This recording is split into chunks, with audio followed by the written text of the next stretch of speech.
Hello, I show you how to hard reset on Samsung Galaxy Core 2. Turn off the phone.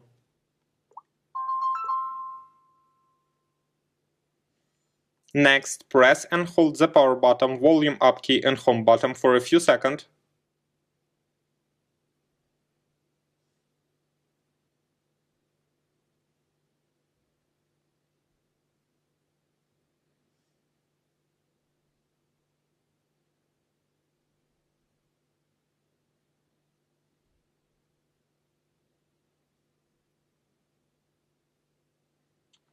Use volume key and power button to select factory reset, then choose yes.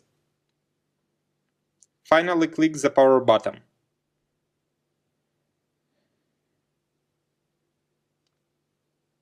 Your device will now restart successfully. The hard reset is completed now. Subscribe to our YouTube channel and rate the video.